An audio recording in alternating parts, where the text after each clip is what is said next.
I'm back here again for another installment of the basics, and in sticking with Magic the Gathering, I'm going to go into detail now about something I hinted on in an earlier show, and that is building a deck with more than one color in it. Now, I've also in the past been an advocate for sticking with just one color in a deck until you get the hang of Magic and know its nuances and how to incorporate the different cards into a playable deck.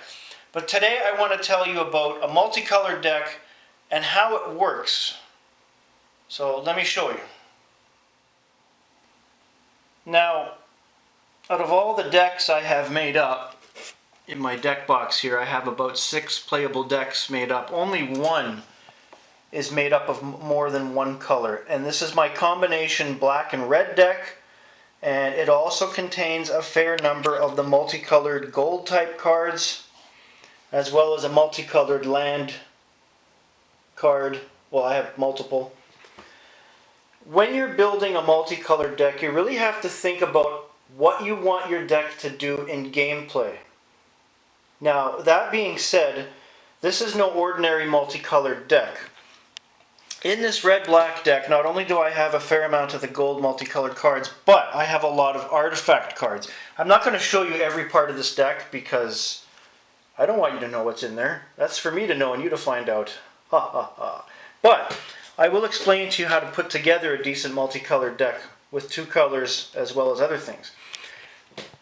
First off, obviously you're going to need a lot of mana, and normally where I say 30% is the right number of the right percentage of mana to have in a deck normally, you want to up that a bit to maybe 35% if you're doing a 2-color deck, because you're going to need 2 different colors of mana to bring out a lot of these cards, as well as your gold cards. Now, this deck does rely on artifacts, but they're more high-cost artifact cards as I get further into the game. I do have a lot of simple cards with low costs, like Drudge Skeletons, which is a 1/1 creature that regenerates. Wall of Shadows, it costs 3 to get out. It's a 0/3, but as I've mentioned in previous shows, walls are important. I will not make a 2-color deck without some sort of walls in the deck.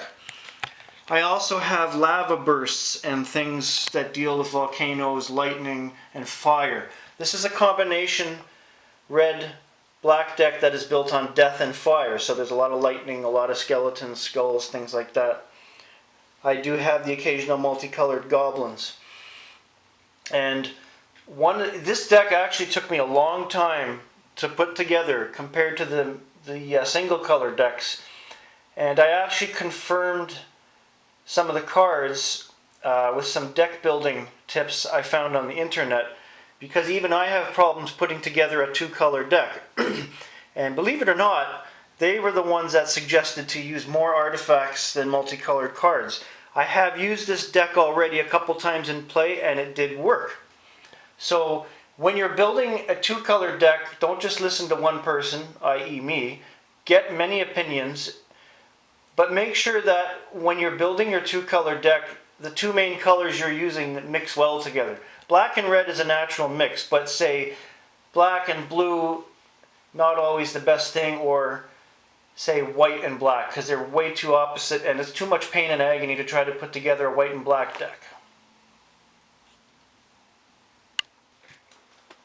One of the other problems of having a 2-color deck is that some people put them together quickly, don't test them, and run off to a basic tournament or Friday Night Magic at a card shop and end up getting trounced very easily.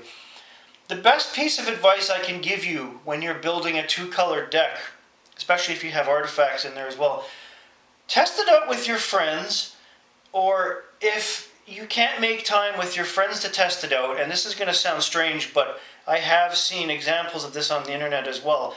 Play a 2-player game with yourself. Get your multicolored deck on one side of the table and put your other deck on the other side of the table, and just keep switching sides and see what happens. Believe it or not, that will give you insight as to how the early turns with that new deck will go, and then you can move on to playing with your friends and go from there. That's all for this episode. Everybody have a great day.